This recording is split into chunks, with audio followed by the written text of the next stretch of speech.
त्रिशक्ति महाकाव्य। प्रथम कांड आदिकांड। अध्याय 1 कालचक्र की भविष्यवाणी। सृष्टि के आदिकाल से ही समय निरंतर प्रवाहमान था। सत्ययुग, त्रेतायुग, द्वापर युग और कलियुग, इन चारों युगों ने धर्म और अधर्म के संघर्ष को बार बार देखा। प्रत्येक युग ने मानव को नया ज्ञान दिया, नए प्रश्न दिए और उन प्रश्नों के नए उत्तर भी प्रदान किए। कलियुग के प्रारंभ के साथ ही धर्म के चारों चरण धीरे धीरे क्षीण होने लगे। सत्य का मूल्य घटने लगा। न्याय के स्थान पर स्वार्थ का साम्राज्य स्थापित होने लगा। ज्ञान का उपयोग लोक कल्याण के लिए नहीं, बल्कि प्रभुत्व और नियंत्रण के लिए किया जाने लगा। धन और वैभव को सदाचार और धर्म से अधिक महत्व मिलने लगा।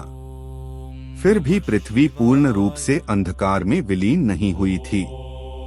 हिमालय के उत्तर में स्थित उन सूक्ष्म दिव्य लोकों में, जहां साधारण मानव की दृष्टि और गति पहुंच नहीं सकती थी, वहां ऋषि, सिद्ध, योगी और दिव्य शक्तियां काल के सूक्ष्म स्पंदनों का निरीक्षण कर रही थीं। उन्हें अनुभव हो रहा था कि ब्रह्मांड एक ऐसे परिवर्तन के द्वार पर खड़ा है, जहां केवल शस्त्रों के बल पर नहीं, बल्कि आत्मबल, ज्ञान और धर्म के संयुक्त तेज से ही संतुलन पुनः स्थापित किया जा सकेगा। उस समय कैलाश पर एक गहन मौन व्याप्त था।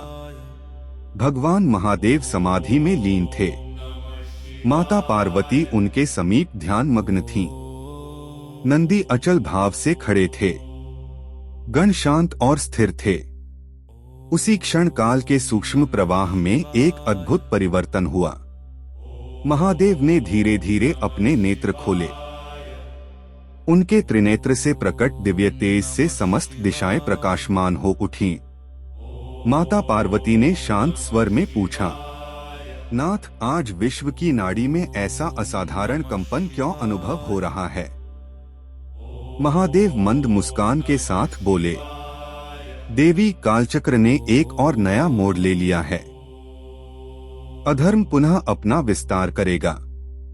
किंतु स्मरण रहे, प्रत्येक अंधकार के गर्भ में प्रकाश का एक नया बीज अवश्य जन्म लेता है।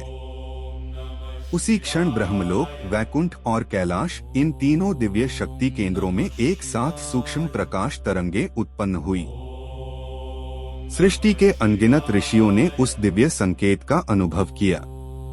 किसी ने कोई शब्द नहीं कहा, क्योंकि सभी जानते थे, जब तीन दिव्य शक्तियां एक ही संकल्प के साथ जागृत होती हैं, तब केवल इतिहास नहीं, स्वयं नीति परिवर्तित हो जाती है।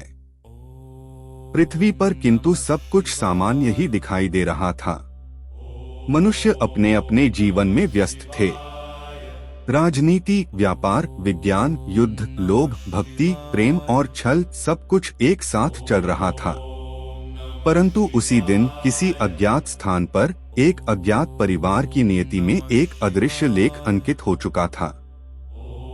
उस लेख को पढ़ने की क्षमता अभी किसी में नहीं थी, परंतु काल ने उसे अपनी चेतना में अमर कर लिया था और संपूर्ण ब्रह्मांड प्रतीक्षा कर रहा था एक ऐसे बालक की, जिसका जन्म किसी सिंहासन पर अधिकार प्राप्त करने के लिए नहीं, बल्कि धर्म के पुनर्जागरण के महान उद्देश्य के लिए होने वाला था। अध्याय 1 समाप्त।